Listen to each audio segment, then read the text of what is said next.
दोस्तों, हिंदी की सीरीज़ में आज हम लेके आए हैं। हमारा टॉपिक है वर्णमाला। वर्णमाला से संबंधित कुछ प्रश्न हम लेके आए हैं। तो पहला प्रश्न हमारा है, किन ध्वनियों को अनुस्वार कहा जाता है। देखिए, अनुस्वार जो होता है हमारे पास, तो उसमें जैसे एक बिंदी लगती है, इस तरीके से चंदाकार बिंदी लगती है, बिंदी हमारी लगती है, इसको अनुस्वार कहते हैं। तो ये हमारा आंसर रहेगा, स्वर के बाद में आने वाली नासिक ध्वनियाँ, स्वतंत्र रूप में उच्चारित ध्वनियाँ, स्वर के बाद आने वाली ध्वनियाँ, व्यंजन के बाद वाली ध्वनियाँ। तो यहाँ पे मेरा आंसर रहेगा स्वर के बाद आने वाली नासिक ध्वनियाँ। इनको हम लोग बोलते हैं क्या, अनुस्वार कहते हैं। चलिए, सेकंड क्वेश्चन हमारे पास है, निम्नलिखित में कंठ ध्वनियाँ कौन सी हैं। निम्नलिखित में कंठ ध्वनियाँ कौन सी हैं। देखिए, तो इसमें हमारे पास कंठ ध्वनि कौन कौन सी होती है। देखिए, पहले ही ध्यान, पहले हम जानते हैं कंठ ध्वनि कौन कौन सी होती है। तो देखिए, कंठ ध्वनि हमारे पास होती है आ, बड़ा, इसके हमारे पास कावर, कावर का हमारे पास उसका होता है विसर्ग। इतने हमारे सब क्या कहलाते हैं, ये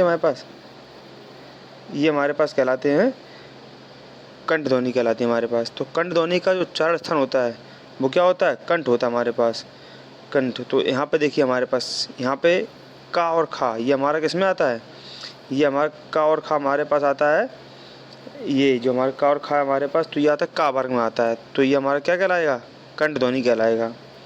चलिए आगे अगला क्वेश्चन बढ़ते हैं हम लोग। ओ औ किस प्रकार के वर्ड हैं। देखिए, ओ औ किस प्रकार के वर्ड हैं। देखिए, पहला ऑप्शन देखिए, तालव्य, मूर्धन्य, दंतोष्ठ, कंठोष्ठ। देखिए, तालव्य का उच्चारण स्थान क्या होता है, तालु, क्या होता है, तालु होता है। इसके बाद हमारे मूर्धन्य का स्थान क्या होता है, उच्चारण स्थान मूर्धा। इसके दंतोष्ठ, दंतोष्ठ का मतलब होता है दंत प्लस ओष्ठ, दंतोष्ठ का मतलब होता है दंत प्लस ओष्ठ। तो इसके बाद हमारे पास नेक्स्ट हमारे पास है कंठोष्ठ, कंठोष्ठ का मतलब होता है कंठ प्लस ओष्ठ। तो ओ और औ जो हमारा आता है वो कंठोष्ठ में आता है। कंठोष्ठ में क्या आते हैं, ओ और औ। तो यहाँ पे हमारे पास कौन सा कंठोष्ठ होगा हमारे पास। तो आंसर क्या सही है, डी सही रहेगा, ओ और औ। नेक्स्ट हमारे पास क्वेश्चन हमारे पास है, हिंदी वर्णमाला में कितने वर्ड होते हैं। देखिए, हिंदी वर्णमाला किससे मिलकर बनती है, स्वर प्लस व्यंजन। स्वर आपके कितने होते हैं, 11, और व्यंजन हमारे पास कितने होते हैं आपके, 41। तो टोटल हो जाते हैं कितने आपके पास, 52। तो देखिए, यहाँ पे मेरा ऑप्शन क्या है, 50, 52, 54, 55। तो आपका सही आंसर क्या रहेगा, 52, बी आंसर आपका सही रहेगा। चलिए नेक्स्ट क्वेश्चन बढ़ते हैं हम लोग आगे। हिंदी की सा ध्वनि है, सा। तो देखिए, हिंदी की सा ध्वनि है, तो सा हमारा किस में आता है, सा आता हमारा, देखिए, मूर्धन्य, तालव्य, दंत, ओष्ठ। देखिए, मूर्धन्य मैंने बताया था, मूर्धा इसका उच्चारण स्थान होता है। तालव्य का मतलब क्या होता है, तालु, और दंत का मतलब क्या होता है, दंत, दांत। इसके बाद हमारा ओष्ठ, तो ओष्ठ। अब देखिए, यहाँ पे हमारे पास जो सा ध्वनि आती है वो किस में आती है, हमारे पास आती है, सा ध्वनि आती है हमारे तालव्य में आती है। तालव्य में क्या होता है, देखिए, तालव्य में आता है ई, बड़ी ई। इसके बाद आपका चा वर्ग, कौन सा वर्ग, चा वर्ग। इसके बाद आपका आता है चा वर्ग के बाद या एंड सा, ये आपके आते हैं। तो आपका आंसर क्या हो जाएगा यहाँ पे, ए, सॉरी ए बोल रहा हूँ मैं, बी आपका आंसर होगा, तालव्य। आपका आंसर सही क्या होगा, बी, तालव्य। नेक्स्ट हमारे पास आगे क्वेश्चन है हमारे पास, स्वर ध्वनि के प्रकार हैं। देखिए, स्वर ध्वनि कितने प्रकार, 3 प्रकार की होती हैं आपके पास, दीर्घ स्वर, प्लुत स्वर, नेक्स्ट हमारा क्या, ह्रस्व स्वर। तो आपके यहाँ पे तीनों दिए, दीर्घ, प्लुत, ह्रस्व। तो डी आंसर आपका सही होगा यहाँ पे, क्या, उपर्युक्त तीनों। चलिए आगे बढ़ते हैं हम लोग। कौन वर्ड ओष्ठ नहीं है, कौन वर्ड ओष्ठ नहीं है। आपके ऑप्शन है माँ, बा, उ एंड आ। तो आपका देखिए, यहाँ पे आपका आंसर रहेगा, देखिए, जो ओष्ठ हमारे पास होता है, तो ओष्ठ पहले जानते हैं आता क्या क्या है। देखिए, ओष्ठ में आता है आपका उ, उ एंड आपका आता है पावर्ग। क्या आता है आपका, पावर, ये आपका ओष्ठ में आता है। तो देखिए, उ आपका आता ही है। अब पावर्ग में क्या क्या आता है आपके पास, तो वो हमें जानना होगा। पावर्ग में क्या क्या आता है हमारे पास, देखिए, पा, देखिए पावर्ग में क्या आता है, पा। देखिए, पावर्ग हमारे पास क्या क्या आता है, पा, फा, देखिए पा वर्ग मात्रा हमारे पास पा, फा, बा, भा एंड मा, ये आपके पा वर्ग में आते हैं। तो यहाँ पर आपका आंसर हो जाएगा देखिए डी आंसर देख लेते हैं हम लोग, क्या ऑप्शन है हमारा आ, तो ये आपका यही ऑप्शन हो जाएगा डी। तो क्या आपका आंसर डी आंसर सही हो जाएगा आपका। नेक्स्ट पढ़ते हैं हम लोग, अल्प प्राण ध्वनियों के समूह हैं। देखिए अल्प प्राण टोटल कितने 30 होते हैं, तो 30 के टोटल अल्प प्राण कितने बताए मैंने 30 बताए। अब 30 में कौन कौन से होते हैं, तो प्रत्येक वर्ग के कौन कौन से, पहला, तीसरा और पाँचवा, ये देखो 5 वर्ग होते हैं हमारे पास, और प्रत्येक वर्ग का पहला, तीसरा और पाँचवा, टोटल कितने हो गए 15। तो 15 आपके ये हो गए। इसके अंतस्थ जो होते हैं आपके वो 4 वो हो गए, और आपके 11 स्वर हो गए। सारे स्वर क्या होते हैं, अल्प प्राण होते हैं।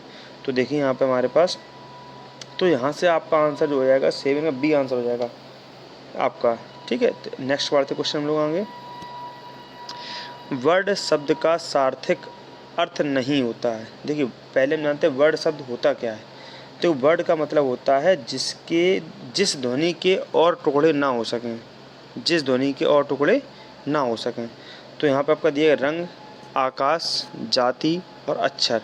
तो देखिए आपका यहाँ पे आंसर आपका हो जाएगा बी, आकाश।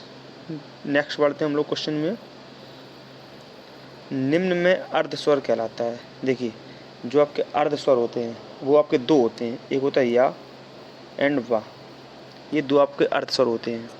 तो यहाँ पे आपका आंसर क्या हो जाएगा, देखिए या, पा, रा, ला, तो आपका आंसर क्या हो जाएगा, ए आंसर हो जाएगा आपका अर्ध स्वर। नेक्स्ट बढ़ते हैं हम लोग आगे, कौन वर्ड घोष नहीं है। तो देखिए यहाँ पे आपका आंसर हो जाएगा बी, ता, ये आपका घोष वर्ड नहीं है। नेक्स्ट बढ़ते हैं आगे हम लोग, महाप्राण ध्वनियाँ व्यंजन वर्ग में किससे संबंधित हैं। क्या बोल रहा है, महाप्राण ध्वनियाँ व्यंजन वर्ग में किससे संबंधित हैं। तो देखिए, तो जो महाप्राण ध्वनियाँ होती हैं वो वर्ग के प्रत्येक वर्ग का दूसरा और चौथा, देखिए टोटल महाप्राण ध्वनियाँ कितनी 14 होती हैं। कौन कौन सी होती हैं, देखिए प्रत्येक वर्ग का दूसरा और चौथा क्या होता है, देखिए पहला, तीसरा और पाँचवा किस में आता है, आपका अल्प प्राण में आता है। तो बचा कौन सा, दूसरा और चौथा। तो दूसरा चौथा आपका चला गया किस में, महाप्राण में।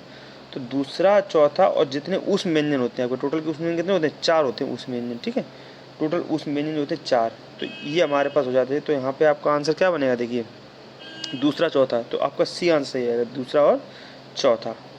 नेक्स्ट पढ़ते हैं क्वेश्चन में, किन ध्वनियों को ये तो अभी कर चुके थे क्वेश्चन, किन ध्वनियों को अनुस्वार कहा जाता है। तो वही आंसर है, स्वर के बाद आने वाली नासिक की ध्वनियों को हम लोग क्या बोलते हैं, अनुस्वार कहते हैं। भाषा की सार्थक लघुत्तम इकाई है शब्द, पद, ध्वनि, वाक्य। तो यहाँ पे आपका आंसर क्या सही रहेगा, 13 का सी सही रहेगा आपका, ध्वनि। ध्वनि क्या है, सार्थक लघुत्तम इकाई है। नेक्स्ट पढ़ते हैं, इनमें से कौन सा व्यंजन अल्प प्राण है। देखिए आपका आंसर क्या है, खा, था, चा और फा। तो मैंने आपको बताया था अल्प प्राण क्या था, प्रत्येक वर्ग का पहला, तीसरा और पाँचवा। ठीक, ये बताए थे मैंने। तो देखिए अल्प प्राण पूछा आपसे, व्यंजन अल्प प्राण है, तो देखिए खा जो आपका आता है वो दूसरे में आता है, खा का वर्ग के दूसरे में आता है।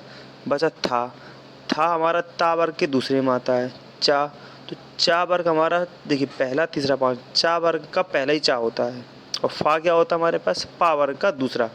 तो आपका आंसर क्या सही रहेगा, चा सही रहेगा आपका आंसर। चलिए आगे बढ़ते हैं हम लोग, किस शब्द में स्वर नहीं है। देख कृपा, कृष्णा, दृष्टि और रिवाज। तो यहाँ पर रिवाज में नहीं है, रिवाज में छोटी की मात्रा है आपकी, है ना। चलिए आगे बढ़ते हैं, इनमें से कौन सा वर्ड स्पर्श व्यंजन नहीं है। तो आपके ऑप्शन क्या क्या, का, चा, टा, या। ठीक, तो आपका क्या क्वेश्चन था, इनमें से कौन सा स्पर्श व्यंजन नहीं है।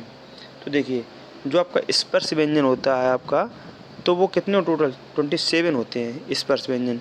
तो देखिए स्पर्श व्यंजन कौन कौन से हमारे पास हो गए, का, टा, ता, पा और चा वर्ग के होते हैं हमारे प्रथम 4 पद होते हैं।